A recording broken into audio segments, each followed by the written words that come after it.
bom, irmão, paz do Senhor. Então, estudar um pouquinho aqui da palavra de Deus. Nós vamos orar, porque quando nós ouvimos a palavra de Deus, da pregação, é muito bom. Quando nós aprendemos como doutrina, não vou dizer mais importante, mas se torna bastante importante para nós, porque a palavra de Deus como doutrina, ela assume um papel às vezes muito importante e que não pode falhar, né? Não pode falhar, porque o que é doutrina, a doutrina às vezes assume a forma de, ela tanto é um mandamento, ela se torna uma lei de Cristo, não é a lei de Moisés, uma lei de Cristo, né? E ela às vezes se torna também até um dogma, ou seja, uma ordem que tem que ser cumprida, né? Tem que ser cumprida. Por isso que Jesus falou que aquele que ensinar bem a doutrina tem privilégio diante de Deus. Aquele que ensinar errado vai sofrer, né? Não é que seja condenação eterna, mas vai perder muito dos galardões. Então é um assunto muito importante. Quem fala, quem ensina. Porque se as pessoas que recebem estão sendo abençoadas, aquele que está ensinando também está sendo abençoado. Amém? Nós vamos ler dois trechos, é o mesmo, né? Mas é a repetição. O primeiro, Mateus, capítulo 5, do verso 17 em diante, que diz assim: Não cuideis que vim destruir a lei ou os profetas, nem vim abrogar, mas cumprir. Porque em verdade vos digo que até que o céu e a terra passem, nem um jota ou um tio se omitirá da lei sem que tudo seja cumprido. Qualquer, pois, que violar um destes mais pequenos mandamentos e assim ensinar aos homens, será chamado o menor no reino dos céus. Aquele, porém, que os cumprir e ensinar, será chamado grande no reino dos céus. Porque vos digo que, se a vossa justiça não proceder a dos escribas e fariseus, de modo nenhum entrareis no reino dos céus. Até o versículo 20. Agora Lucas 16, apenas o verso 16. A lei e os profetas duraram até João. Desde então é anunciado o reino de Deus, e todo homem emprega força para entrar nele. Vamos orar. Senhor Deus, nosso Pai que está no céu, nesta hora temos lido a Tua palavra, que nós queremos aprender um pouco mais, Senhor, para o nosso crescimento espiritual, para fortalecer a nossa fé, a nossa convicção, o nosso desejo de Te servir, Pai, cada vez melhor, de acordo com a Tua santa e bendita palavra. Tem misericórdia, Senhor, e nos ajuda neste momento. É o que nós oramos e agradecemos, em nome de Jesus Cristo. Amém. Bom, irmãos, o estudo bíblico é muito importante. O estudo de doutrina é muito importante, porque no mundo evangélico, muitas igrejas por aí ensinam às vezes, não vou dizer errado, mas com muitas distorções, né? Dando certas ênfase a certas passagens, a certos ensinos, distinguindo de outros, dando nome àquilo como doutrina. Na verdade, se não for ao bem da verdade, no geral assim, principalmente o Velho Testamento, tudo é doutrina. Porque doutrina quer dizer ensino. E Jesus não fez outra coisa senão ensinar. Os apóstolos, né? Paulo, Pedro, Tiago, João, né? Aqueles que escreveram e que pregaram, né? Não fizeram outra coisa também senão ensinar. E quando ele estava ensinando, ele estava doutrinando. Por isso que é necessário a gente saber aceitar a palavra de Deus como ensino, né? E não pegar certas passagens, isolar e dizer: isso aqui é doutrina, aquele ali não é doutrina, minha igreja tem doutrina, outra igreja não tem doutrina, isso aqui é doutrina, aquilo lá que não é doutrina, né? Isso é um ensino totalmente errado, falha, né? A gente não pode criticar, condenar, né? Porque isso aí compete a Deus, mas são pessoas que estão realmente, né, saindo fora dos princípios da palavra de Deus, né? Dos princípios da palavra de Deus, né? Então, na verdade, doutrina, especificamente quando nós falamos doutrina, nunca deve ser uma coisa, um assunto longo, não é como uma pregação propriamente, porque às vezes uma palavra, às vezes uma frase é suficiente para a gente ter que ficar com isso um dia, dois, uma semana inteira pensando até aquilo fazer parte da nossa vida. Porque a doutrina, ela se torna importante para nós quando realmente ela passa a fazer parte da nossa vida. É como dirigir carro. Quando a gente aprende, você não sabe se pisa com o pé direito, com o pé esquerdo, se vai para lá, se vem para cá, né? Depois de 8, 10 anos, você não precisa pensar mais. Você faz aquilo tão naturalmente, parece que o pé pensa mais rápido que a cabeça, nada. Você faz aquilo normalmente, né? Então a doutrina deve ter esse princípio. Chega um ponto que a gente cumpre tudo aquilo sem estar pensando, isso aqui é doutrina, isso aqui não é. Tem que ser uma coisa natural. O ensino, Deus valoriza demais o ensino, a palavra dele.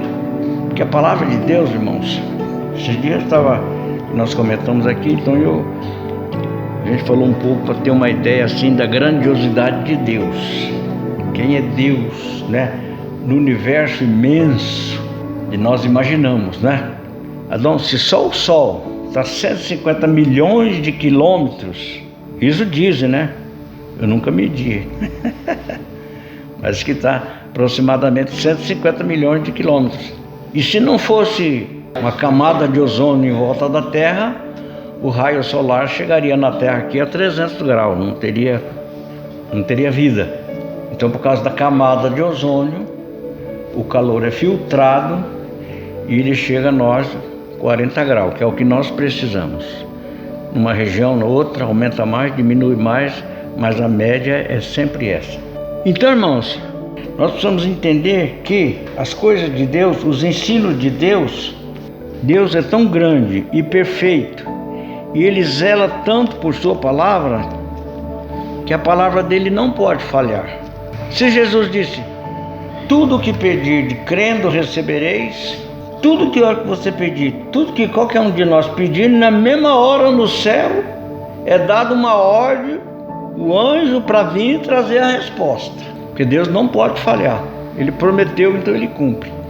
Se não chega, é porque tem algum embaraço da nossa parte, né? Eu tenho um costume, eu levanto sempre cedo, né? 6 horas, por aí, eu estou levantando e fazendo meu cafezinho. Enquanto eu boto a água para ferver, eu abro a porta da cozinha, que dá parte para o lado do nascente do sol. Às vezes está começando já a aparecer algum sinalzinho assim de claridade do sol. Eu gosto de orar ali o Pai Nosso primeiro, né? E às vezes eu fico olhando, né? Dando glória a Deus. Eu falo, poxa vida, né? Por enquanto ele não está aparecendo, mas o sol está lá. Às vezes tem nuvens, não vai deixar o sol aparecer, mas as nuvens não atrapalham o sol, o itinerário dele. Nem diminui o calor dele, a intensidade dele. Diminui para chegar em nós. Mas ele cumpre perfeitamente o papel dele. Assim é Deus. Quando nós oramos, Deus prometeu ouvir, e imediatamente sai a resposta. Se não chega até nós é porque nesse meio caminho aí tem algum embaraço. Então isso é muito importante a gente saber em questões doutrinárias, porque às vezes a gente tem a tendência de querer culpar Deus, né? Poxa, tanto tempo que eu oro e Deus não me ouve. Será que Deus não gosta mais de mim? Por que Deus não me ouve? Por que Deus ouve aquele, não ouve aquele, ouve esse, não ouve eu, né? Mas Deus, nós temos que saber que Ele é perfeito e como Deus Ele não falha nunca. A palavra dele Ele não pode deixar de cumprir. Se Ele prometeu cumprir, Ele cumpre. Se não chega a nós, é porque algum embaraço teve entre nós. Às vezes nós somos culpados.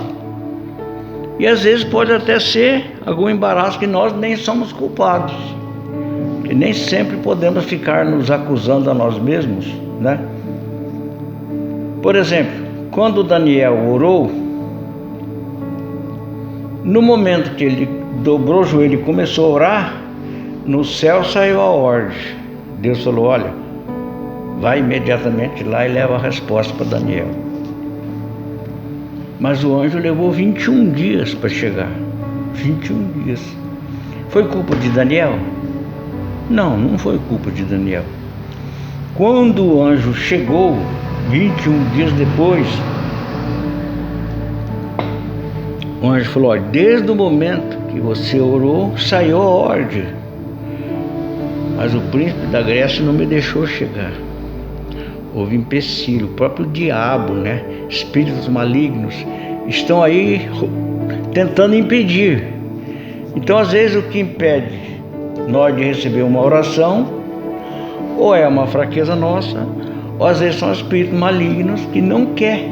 O diabo não queria que Deus revelasse para Daniel aquilo que revelou, que foi tão importante na época, que é importante até hoje para nós, né?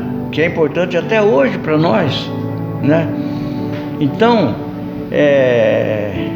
por que nesse caso então que Daniel venceu, né? Foi porque Daniel foi persistente. Ele orou 21 dias. Ele era um dos funcionários de classe mais elevada perante o rei. Para dar um passo fora, ele tinha que dar explicação para o rei. Ele era de tanta confiança que ele ficou 21 dias lá na beira do rio Tigre, só comendo pão, né? Ele fala que não comeu, na boca dele não entrou carne, não entrou vinho, né? Não foi um jejum, mas foi uma abstinência de comida agradável, né? Ele fala: comida apetitosa nenhuma comi, porque a comida da mesa do rei todo dia era banquete, todo dia era comida apetitosa, né? Os melhores cozinheiros, as maiores variedades, as coisas mais gostosas que tinha, se fazia para o rei, e ele comia junto com o rei. Ele fala: comida apetitosa nenhuma comi, só comi pão e água, né? Mas até que o anjo chegou com a resposta, né? E quando o anjo chegou, o anjo não disse: foi fraqueza tua, foi falta de fé tua, você vacilou em algum ponto. Não foi isso. O anjo falou: príncipe da Grécia lutou comigo. Foi preciso vir o anjo, né? O Gabriel, né? Para vir me ajudar. Aí o Gabriel ficou lá lutando e eu escapei e vim te trazer a resposta. Então, irmão, nós temos que entender que quando nós oramos, a resposta de Deus sai, porque Ele é justo, porque Ele é Deus. Ele não pode deixar de cumprir o que Ele prometeu, o que Ele falou. Então a resposta sai do céu. Se ela não chega a nós, ou há um impedimento da nossa parte, ou há um impedimento que um inimigo se interpôs e nós não fomos capazes de fazer como Daniel, lutar até vencer, né? Que foi assim também com Jacó, né? Jacó lutou. Jacó não tinha tanto tempo, porque Jacó, o gado dele, a família dele, 12 filhos e mais uma filha, né? Lá transitando no meio dos caminhos, lá atravessando o Rio Jordão, e lugar difícil, né?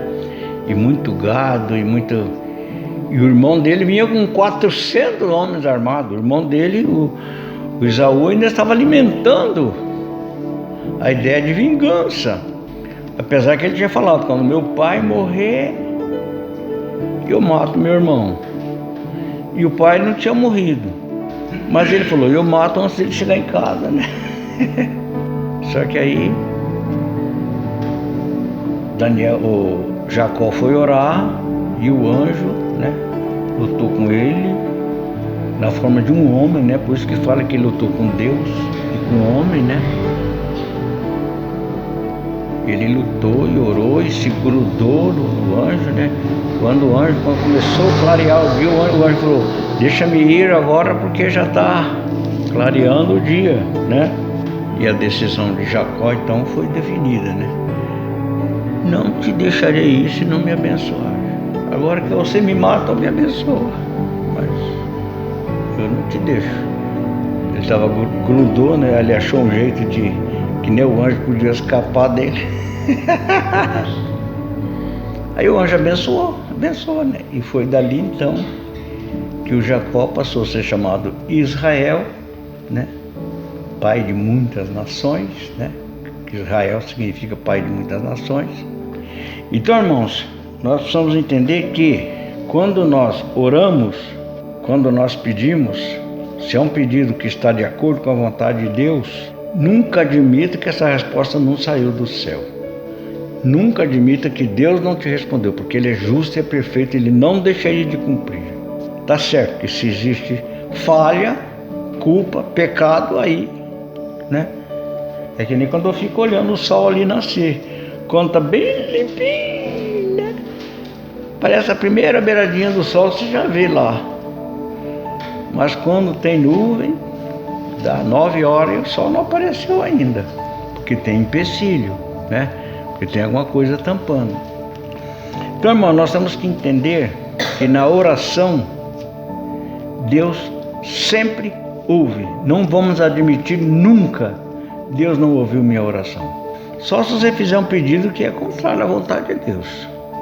Você vai afrontar Deus se não é da vontade de Deus. Mas Deus é tão misericordioso, né? Tão misericordioso, né? Que é igual o pai, quando o menininho lá de... Que idade que eu tinha quando eu comprei a primeira bicicleta pro Beto, bem? Hã? A primeira bicicletinha? Lá em Londrina? Triciclo? Triciclo, ele tinha 3 anos. 3 anos. Eu sabia que ele ia cair. Eu sabia que ele ia levar algum tombo. Eu sabia que ele podia até esfolar a testa um pouquinho. Mas era o sonho dele. Ele queria, né? A vontade dele era ter uma bicicletinha. Eu fui lá e comprei. Vamos ensinar ele a andar, vamos evitar ao máximo. Meu filho caiu quase nada, né? Caiu nada, né? Aprendeu logo. Então Deus é assim, irmãos. Mesmo que ele vê que a gente vai dar alguma trombadinha ali, mas ele fala: pô, vai lá, ajuda, porque esse coitadinho aí não está bem bom ainda para receber essa bênção aqui. Você precisa dar uma ajuda nele até ele. Mas quanto à oração, irmãos, é um ponto doutrinário muito importante. A gente saber que, sendo que Deus é Deus e que Ele é perfeito, Ele é fiel, Ele não deixa de cumprir o que Ele prometeu. Se Ele disse: tudo aquilo que pedirdes recebereis, aquele que pede recebe, aquele que bate se abre, né? Então Ele sempre responde. A resposta, se não chega a nós, é porque tem alguma coisa embaraçando, né? Ou é uma coisa do inimigo, né? Que às vezes nós nem... Porque na verdade, veja que o Daniel, apesar de ser o profeta que ele era, ele não teve a capacidade de saber que era o diabo que estava lutando contra ele, né? Ele permaneceu firme porque ele era um homem crente, firme, permaneceu orando. Ele sabia que Deus não ia falhar. Deus não falha nunca, e ele sabia disso. Mas foi o anjo que falou: o príncipe da Grécia, ele tá com, né? Aí que ele ficou sabendo, né? Foi o diabo, né? Talvez se ele tivesse consciência, né? E vivesse hoje, ou na era cristã, né? Porque na era cristã, a ação do diabo, antes da era cristã, e a ação do diabo na era cristã é diferente, né, irmãos? Antes o diabo era o dono, ele tinha a chave, né, da morte e do inferno. Jesus tomou a chave do diabo. A Bíblia diz que com a morte na cruz, Jesus aniquilou aquele que tinha o poder do império das trevas. O que é aniquilar? Não é matar, mas é deixar fraquinho, não é? Dá umas boas esfoladas, né? Jesus, quando morreu na cruz, deixou o diabo, coitado, esfolado, né? Aniquilou. Jesus, com sua morte, aniquilou aquele que tinha a chave do império da morte. Tomou a chave. Quando Jesus morreu na cruz, então, agora a chave da morte do inferno pertence a Jesus. É Ele que comanda, né? O diabo agora só faz aquilo que Deus permite, porque ele está sendo usado para completar o número dos salvos e para selar o destino dos não salvos, né? É para selar o destino dos não salvos e tentar aqueles que estão querendo ser salvos, porque Deus não quer ninguém lá no céu como se fosse um robô. Ligou, ele vai fazer o que fez. Não, né? Deus diz: olha, eu quero que você faz isso. Se você quiser, você faz. Se você não quiser, você não faz. E você, de livre vontade, por amor, você vai e faz. É assim que Deus quer a gente no céu, né? Aqueles que adoram a Deus de livre e soberana vontade. Bom, irmãos, então esse ponto, questão de doutrina, é muito importante. Nós sabemos que Deus responde sempre. Deus é fiel, Ele é Deus, Ele é soberano, Ele prometeu, né? Ele sabe que Deus responde, né? E é tão interessante, irmãos, que, né? Hoje, por exemplo, o mundo, a sociedade humana evoluiu muito de uns 20 anos para cá com a mídia, né? Com o computador, né? Mais ou menos de uns 20 anos para cá, né? Antes já tinha, mas evoluir mesmo, né? Hoje você pega um celularzinho desse tamanho, você fala com o mundo inteiro. Você, num celular, você faz 500, 1000 ligações, tanta coisa, né? Só que o computador de Deus é milhões de vezes mais que isso. Esse dia que eu fiquei doente, aí a Rosa me levou ali no posto para fazer consulta, né? Aí fez a ficha lá, tal, né? Aí ela falou para a secretária: só que ele se ele ficar tomando frio, né? Não tem como adiantar um pouco, né? Para ele ser atendido. Você lembra o que a moça falou? A moça falou assim: não tem problema não. A doença dele está escrita aqui. Ele tem 82 anos. Pode deixar que o próprio sistema coloca ele na frente lá. Não precisa avisar o secretário, não precisa avisar médico, não precisa avisar ninguém. O próprio sistema coloca ele lá. Eu achei interessante, não, irmão? O próprio sistema coloca ele lá. Não precisa fazer nada disso. O sistema vai ver a idade e o mal que ele tem. Ele vai ser um dos primeiros a ser atendido. Vê como é que o mundo está, né, irmãos? E o computador de Deus é milhões e milhões e milhões de vezes mais do que isso. Ele sabe tudo, né, a nosso respeito. Quando nós oramos, qual é a nossa intenção? Eu anotei uma porção de coisa aqui, mas o que nós tínhamos que falar era mais ou menos isso daí. E doutrina, irmã, quero que os irmãos tenham uma consciência um pouco o seguinte: doutrina não é coisa de se fazer longa pregação. É coisa de pegar pouco, meditar a semana inteira e fazer que aquilo faça parte da nossa vida, né? A doutrina tem que fazer parte. Nós temos que pôr em prática os ensinos de Jesus. Não precisa pensar. Você não precisa, adulterar é pecado. O cristão não precisa pensar assim. Isso aí já é uma coisa, não serve para mim, não quero. Não precisa nem pensar, não precisa nem pronunciar, não precisa nem, né? Já sabe que isso daí não é do meu comportamento, não é do meu jeito, não faz parte da minha vida. Então a doutrina é esse ponto. Nós temos que aprender até que os princípios doutrinários entre nós, até que a gente não precisa, né, o motorista que está aprendendo, né? Qual é o pedal que breca? Esse ou aquele? Agora tem uns carros automáticos, hora você breca com o direito, hora com o esquerdo. Tudo depende de prática, né? Eu fico impressionado quando eu vejo, por exemplo, um homem tocar violino. Irmãos, como é que pode a mente humana, né? Até o Adão, às vezes eu vejo o Adão tocando aqui. Poxa, ele faz 200 mudanças em 10 segundos e o dedo vai certinho. E o violino nem tem os trastes, né? Aqueles que marcam assim, que nem o violão tem, né? E ele vai certinho. E não pode dar um tão errado. Como é que a mente do ser humano tem uma capacidade, né? Vamos usar essa capacidade, irmão, para a glória de Deus, para a gente aprender as doutrinas da palavra de Deus, para que isso fique de tal maneira que nós não precisamos ficar, eu obedeço essa doutrina, eu obedeço aquela doutrina, eu obedeço aquela doutrina. Não. A palavra de Deus está de tal maneira plantada em mim, é nesse sentido que Jesus Cristo disse: se vós estiveres em mim e a minha palavra estiver em vós. Às vezes nós pensamos que a palavra de Deus está em nós, é só você saber uns 2 versículos de cor. Não, a palavra de Deus está de tal maneira plantada em nós que sem pensar a gente pratica ela, do jeito que ela é, do jeito que ela tem que ser. Amém? Então vamos orar.